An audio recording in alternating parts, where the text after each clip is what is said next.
Peanut butter on bread. It's just something I like eating. Like and subscribe right now, or this spider will crawl on your face when you're sleeping. It's literally for nearly a decade that viewers have been rooting for the patients who are appearing on TLC's reality TV series My 600-Pound Life, so they could succeed on their weight loss journeys. It's another story whether they made a change by turning their lives around, or it is totally up to them whether they choose to stick to their unhealthy bad eating habits. On the show, there was no journey that has ever featured who had ever come without its bumps in the road. In today's video, you are looking back at My 600-Pound Life fails and idiotic moments. Cindy Vela. She was suffering from lymphedema and diabetes and was also relying on constant oxygen support on her caretaker. Well, eventually her friend Sandy convinced her to visit Dr. No to seek his help. But when medical transport arrived at her door and finally the time had come to go meet Dr. No, God knows what happened. Because Cindy just started making excuses and kept saying that she wasn't ready for that. According to her, she had to think about it first, sort out some paperwork, take a shower, do her hair, so forth and whatnot. Eventually, all the members who had come at her home to transport her started getting pretty frustrated with her because of her idiotic behavior. She just continued coming up with nonsense excuses and false reasons not to go to Houston, Texas, Dr. No's place. Actually, she was blaming everyone around herself for all of her miseries, but it wasn't until Sandy eventually broke down in front of her and started crying. She even begged her to go, so while seeing her best friend crying that bad, Cindy finally agreed to go. By the way, if you ask me, it was pretty obvious that Cindy wasn't ready to accept any kind of responsibility for her situation, as she was seen to keep putting blame on others around her, even including her most loyal friend, her best friend Sandy. Lenitha Reed. Some of the viewers might have recognized Lenitha as the woman who went viral after vowing to lose more than 450 pounds in January 2019. Lenitha, a 40-year-old woman who appeared on the show when first met with Dr. No, she was tipping the scales of 604 pounds. Because of her being overweight, she had been living in pain from so many past years. Her Facebook page, that is now deleted, Fat to Fit, gained around 21,000 likes. Thank you all for following my journey and all of the love and outpouring of support that you all have shown. Well, as many more and more people heard about her struggles to lose her weight and to take care of her 2-year-old daughter, the producers of My 600-Pound Life eventually caught wind of her, therefore they invited her to be a part of the show. When she appeared on the show and decided to start her weight loss journey on the show, it was eventually discovered that her diabetes makes her overeat as it drives her crazy to eat some sugar-based food. So Dr. No advised her to follow a strict diet plan to lose the first 60 pounds. For that, she started doing exercise in her friend's gym as well. Despite losing 30 pounds and making a little bit of progress, she had to put her program on hold because of her daughter. According to her, she had to generate a better work-life balance and she had to take care of daughter's health as she prioritized her over herself.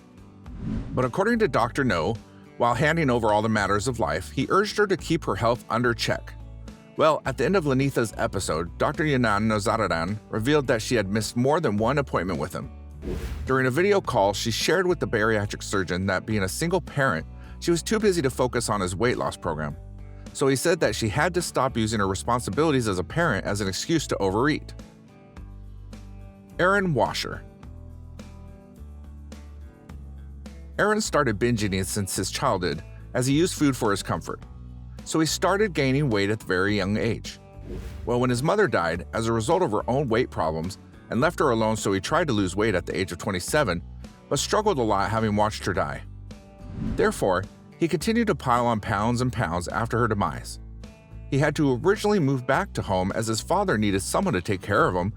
Then was the time when Aaron's obesity accelerated, and soon he stopped going outside almost entirely. Even Aaron's sister helps him to do the things and to perform his basic tasks efficiently. So to become a healthy person, he made up his mind to visit Dr. No at 718 pounds in regard to seeking help from him. Well, he started making progress in the start of his weight loss journey, but quite slow. But he was so determined that he kept struggling. In fact, Aaron admitted to Dr. No that his biggest weakness is peanut butter and bread. Peanut butter on bread, it's just something I like eating. Well, I don't blame him for that, because peanut butter is held pretty good in taste, man. Even he claimed on the show that it's hard for him to turn off the temptation for his comfort food. Lupe Samano. In the beginning of the show, many patients of Dr. No failed to meet their weight loss goals in their journeys. In fact, some of them even gained weight instead of losing at first.